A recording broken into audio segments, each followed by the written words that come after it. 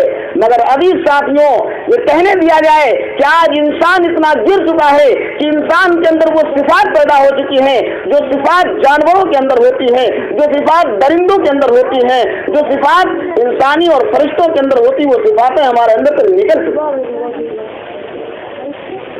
ہمارا آج یہ حال ہو چکا ہے. اندازہ لگاؤ فرشتوں کے اندر جو ملکوتی صفت ہوتی ہے کتنی بہترین صفت ہوگی. انسانوں کے اندر جو انسانیت والی صفت ہوتی ہے وہ کتنی اچھی صفت ہے کہ انسان کے اندر انسانی صفت ہی پیدا ہو جائے. ان دو صفات سے ہٹ کر ہمارے اندر کون سی صفات پیدا ہو گئی؟ جانوروں والی صفات پیدا ہو گئی. جانوروں والی صفات اپنا جو ہے فائدہ دیکھے, دوسرے کا نقصان ہو, اس سے ہمیں مطلب نہیں. ہر ایک ایمان والا بھی یہی چاہتا ہے ہمارا فائدہ ہو جائے, اگلے کا نقصان ہو جائے, ہم سے کوئی مطلب نہیں. اس سے اور بڑھ کر کے درندوں والی ہمارے اندر جو ہے صفات پیدا ہو گئی. اچھا ایک بات بتائیں, اگر کسی کو بچھی مار دے یا کسی کو سانپ کاٹ لے تو اس کا کیا فائدہ ہوتا ہے؟ اگر کسی کو بچھی مار دے تو اس کا پیٹ بھرے گا, یا سانپ کسی کو کاٹ لے تو اس کا پیٹ بھرے گا؟ نہیں بھرتا ہے. مگر اگلے کا کیا ہوتا ہے؟ اگلے کو بہت نقصان پہنچ جاتا ہے. اگر اسی میں اس کی موت لکھی ہے تو موت بھی ہو جاتی ہے, مگر اس کا کچھ فائدہ نہیں ہوا. یہ صفات آج انسان کے اندر پیدا ہو چکی, ایمان والوں کے اندر پیدا ہو چکی. دوسرے کا نقصان کر کے مانیں گے, اپنا فائدہ ہو یا نہ ہو.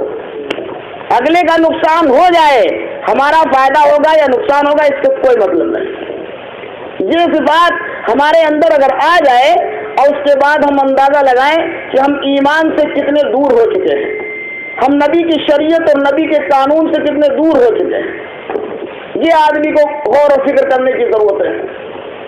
ابھی جو بتا رہے تھے حاجی صاحب کہ مطلب نماز کے بارے میں ساری چیزیں بتا کے چلے گئے, بہت اچھی اچھی باتیں بتائیں کہ ہماری نمازوں سے کچھ نہیں ہو پا رہا, نماز سے جو ہے ہمارے مسائل نہیں حل ہوتے, نمازیں ہماری قبول نہیں ہو رہی ہیں, کہ ہم کو اپنے اندر جھانک کر کے دیکھنا ہے.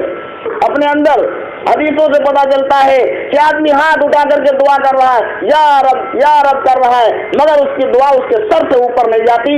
کیوں؟ اس لیے کہ اس کا کھانا حرام, اس کا پینا حرام, اس کا پہننا حرام, تمام کی تمام چیزیں ہم حرام استعمال کر رہے ہیں, اور اس کے بعد ہم اللہ کے دربار میں اپنے ہاتھوں کو اٹھا کر دعا کرتے ہیں, تو دعا ہماری کہاں سے قبول ہو جائے؟ صرف نماز پڑھ لینے سے دعا نہیں قبول ہوتی, صرف روزہ رکھ لینے سے ہم مکمل ایمان والے نہیں ہو جاتے, بلکہ ہم کو اپنی پوری زندگی پر نظر ڈالنی پڑے گی, پوری زندگی پر دھیان دینا پڑے گا کہ ہمارے اندر کون سے اعمال اور کیسے اعمال. صحابہ کرام کے کیسے اعمال تھے, نبی نے کیا زندگی بتائی ہے, کس طرح زندگی گزارنے کا حکم دیا ہے, یہ ہمیں دیکھنا پڑے گا, تب جا کر کے مسائل حل ہوں گے. ورنہ صحابہ ایسے نہیں حل ہوتے مسئلے. صحابہ کے قرآن میں آیت نازل ہوئی, لن تنالوا البر حتى تنفقوا مما تحبون, تم نیکی ہرگز حاصل نہیں کر سکتے جب تک تم اپنی جو ہے محبوب چیز کو اللہ کے راستے میں قربان نہ کر دو. حضرت طلحہ انصاری رضی اللہ تعالیٰ عنہ کھڑے ہوئے, ان کا ایک مدینے کے باہر باغ تھا جو بہت بڑا باغ تھا, اور اتنا اللہ کے نبی کو بھی محبوب تھا کہ اللہ کے نبی اس باغ میں جا کر کے آرام فرمایا کرتے تھے, اور اس باغ کے کنویں سے پانی پیا کرتے تھے.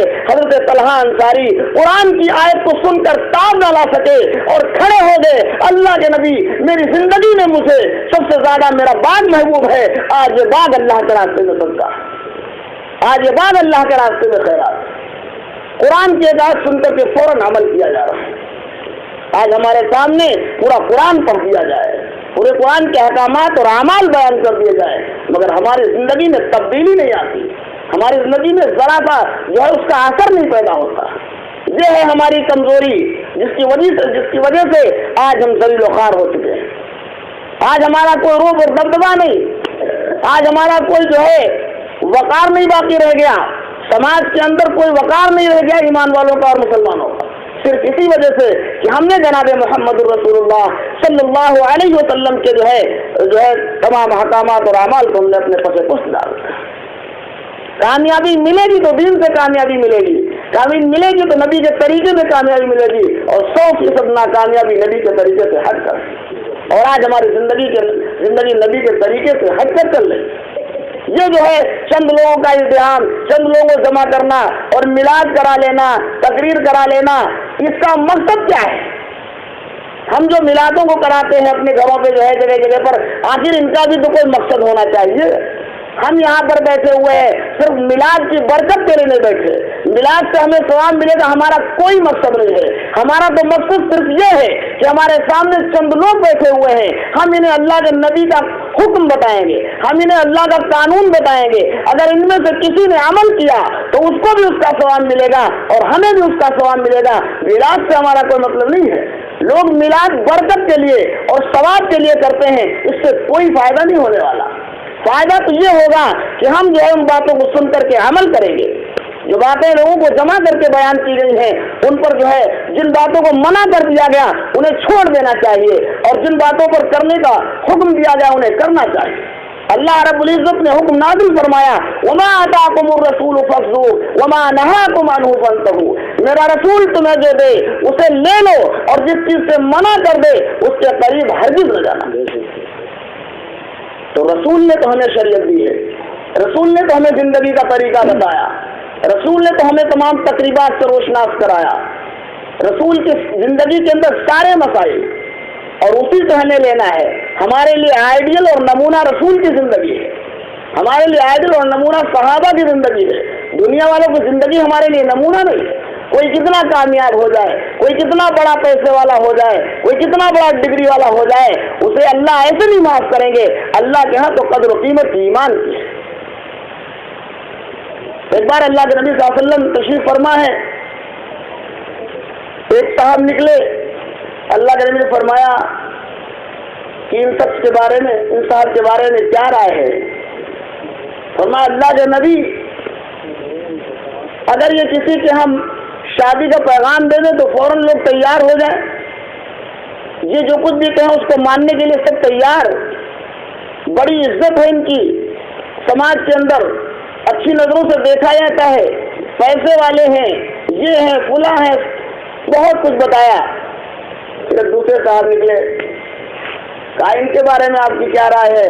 کہا اللہ کے نبی یہ کچھ بھی کہیں اس پہ کوئی عمل کرنے والا نہیں، ان کی کوئی بات سنتا ہی نہیں، ان کا کوئی وجود نہیں ہے، ان کا کوئی وقار نہیں ہے سماج کے اندر۔ اللہ کے رسول نے فرمایا کہ قدر و قیمت تو ایمان کی ہے، پہلے والے سے اگر دنیا بھر دی جائے تو اللہ کو اس کی کوئی ضرورت نہیں، پہلے والے جیسوں سے اگر دنیا بھر دی جائے پوری تو اس کی بھی اللہ کو کوئی ضرورت نہیں ہے۔ اصل کیا ہے؟ اصل تو یہ ہے کہ آدمی کی پہچان کہیں بھی نہ ہو، آدمی کو کوئی نہ جانے، اسے کوئی سلام نہ کرے، اسے کوئی جو ہے کسی طرح بھی جو ہے دنیاوی وقار اور عزت کی جو ہے حیثیت نہ دے، مگر وہ ایمان اور یقین والا ہے تو اللہ کی نظر میں اس کی عزت ہے، اللہ کی نظر میں اس کا وقار ہے، اور اللہ اسے دنیا میں کتنی بھی پریشانیوں میں رکھے مگر آخر اس کا یہ ہوگا کہ اللہ اسے معاف کر دے۔ اس لیے محترم بزرگوں اور دوستوں، ہم سب کو فکر لینے کی ضرورت ہے، اور ہم یہ نہ سوچیں کہ جو ہے اگر ہم نے نماز پڑھ لیا تو ہم کامیاب ہو گئے اور دوسرے لوگ کچھ بھی کرتے رہیں۔ نہیں، ہم سب کی یہ ذمہ داری ہے کہ تمام کے تمام ایمان والوں کو اعمال پر لانے کی ضرورت ہے اور ایمان پر پوری محنت کری جائے، اس سے ہم سب کامیاب ہوں گے۔ ایک بار اللہ کے نبی صلی اللہ تعالی علیہ وسلم نے مثال دے کر ایک بات فرمائی کہ ایک جو ہے ندی کے اندر، دریا کے اندر ایک جہاز ہے، اور جہاز میں جو ہے دو در بنے ہوئے ہیں، ایک منزل دوسری منزل۔ کچھ لوگ دوسری منزل پہ بیٹھے ہوئے ہیں اور کچھ لوگ نیچے والی منزل پہ بیٹھے ہوئے ہیں۔ جو نیچے والے ہیں وہاں پر پانی کا کوئی انتظام نہیں ہے، اوپر والی منزل میں پانی کا انتظام ہے، نیچے والے بار بار اوپر جاتے ہیں پانی لینے کے لیے۔ اس بار بار جانے کی وجہ سے اوپر والوں کو تکلیف ہوتی ہے۔